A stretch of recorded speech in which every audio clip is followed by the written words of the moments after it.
शाम का समय था। आसमान में नारंगी रंग की आभा बिखरी हुई थी और हल्की ठंडी हवा पेड़ों की पत्तियों को सहला रही थी। राधिका, एक 38 वर्षीय विधवा, अपनी बेटी अनन्या की शादी के बाद से अकेलेपन से जूझ रही थी। अनन्या की शादी को अभी 6 महीने ही हुए थे और उसका दामाद विक्रम एक सज्जन और देखभाल करने वाला इंसान था। राधिका हमेशा सोचती थी कि उसकी बेटी कितनी खुशकिस्मत है कि उसे विक्रम जैसा जीवनसाथी मिला।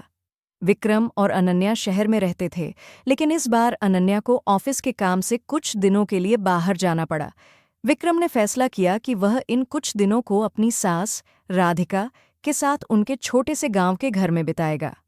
राधिका को यह सुनकर खुशी हुई, लेकिन साथ ही मन में एक अजीब सी बेचैनी भी थी। इतने सालों बाद कोई पुरुष उनके इतने करीब था, और वह भी उनका दामाद। पहली रात जब राधिका रसोई में खाना बना रही थी, विक्रम ने उनके पास आकर कहा, माँ जी, आप अकेले इतना सब क्यों कर रही हैं? मुझे भी कुछ करने दें। राधिका ने हंसकर मना कर दिया, लेकिन विक्रम ने हट पकड़ लिया। उसने राधिका के हाथ से सब्जी काटने का चाकू लिया और बड़े प्यार से सब्जियां काटने लगा। राधिका उसे देखकर मुस्कुराई। उसकी आंखों में एक अजीब सी चमक थी, जो शायद सालों बाद किसी के साथ की गर्माहट से आई थी। दूसरे दिन बारिश शुरू हो गई। गांव की मिट्टी की सौंधी खुशबू हवा में घुल गई थी। राधिका छत पर कपड़े सुखाने गई, लेकिन अचानक तेज हवा के साथ बारिश की बूंदें पड़ने लगीं। वह जल्दी से कपड़े समेटने लगी, तभी विक्रम दौड़कर आया। उसने राधिका को छाता थमाया और खुद कपड़े समेटने में उनकी मदद करने लगा। बारिश की बूंदें विक्रम के चेहरे पर गिर रही थीं और राधिका उसे देखकर ठिठक गई। उसका मन कई सालों बाद किसी पुरुष की मौजूदगी से पिघलने लगा था। रात को जब दोनों खाना खा रहे थे, राधिका ने हिम्मत करके कहा, विक्रम, तुम इतनी देखभाल क्यों करते हो? मैं तो बस अनन्या की माँ हूँ। विक्रम ने गहरी नज़रों से उनकी ओर देखा और बोला, माँ जी, आप सिर्फ अनन्या की माँ नहीं, मेरी भी माँ हैं, और एक माँ का दिल कभी अकेला नहीं रहना चाहिए। ये शब्द राधिका के दिल को छू गए। उस रात जब वह अपने कमरे में अकेली थी, उसने अपने अतीत को याद किया। अपने पति की मृत्यु के बाद उसने कभी किसी पुरुष की ओर आंख उठाकर नहीं देखा था, लेकिन विक्रम की सादगी, उसकी देखभाल और उसकी गर्मजोशी ने राधिका के मन में एक नई उमंग जगा दी थी।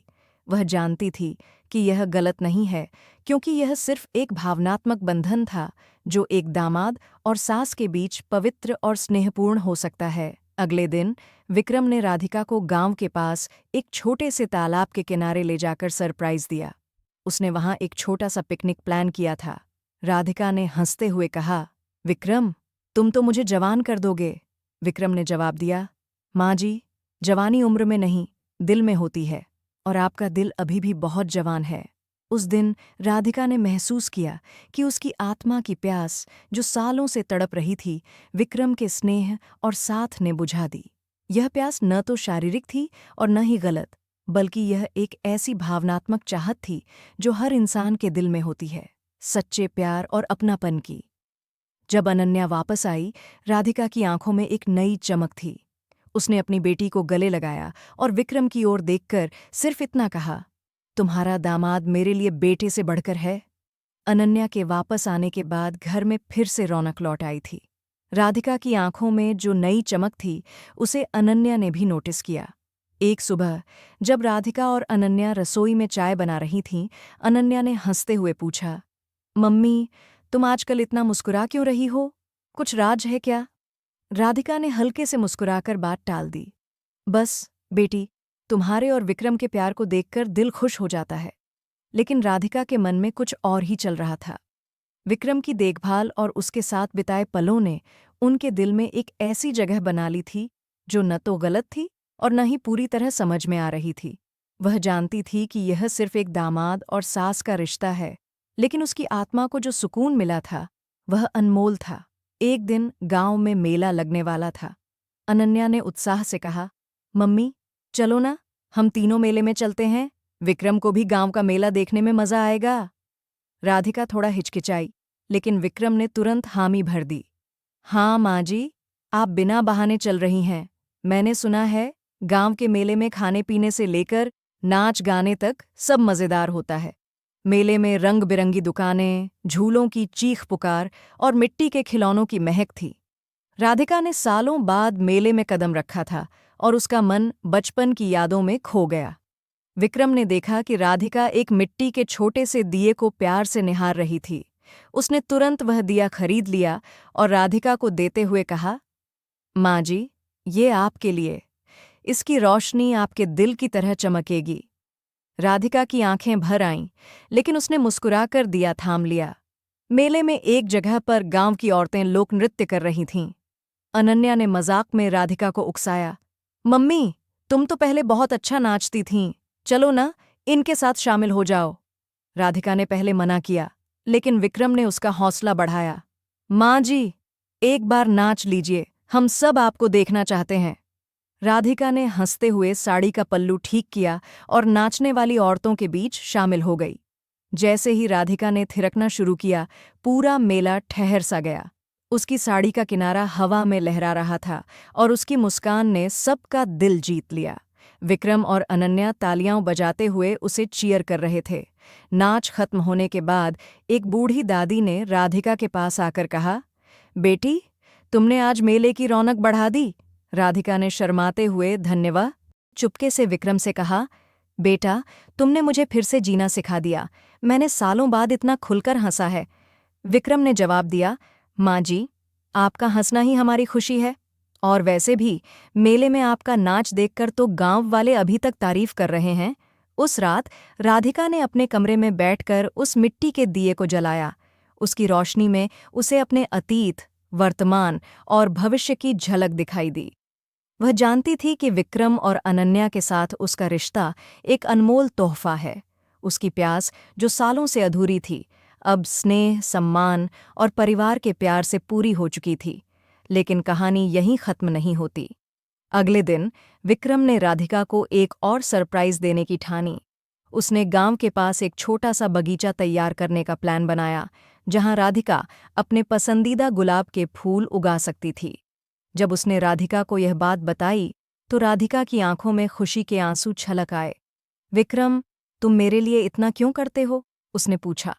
विक्रम ने गंभीर होकर कहा, माँ जी, क्योंकि आपने अनन्या को जन्म दिया, उसे इतना प्यार दिया, और आज भी आप अपने दिल में इतना प्यार बांटती हैं। ये बगीचा सिर्फ फूलों का नहीं, हमारे रिश्ते का भी प्रतीक होगा।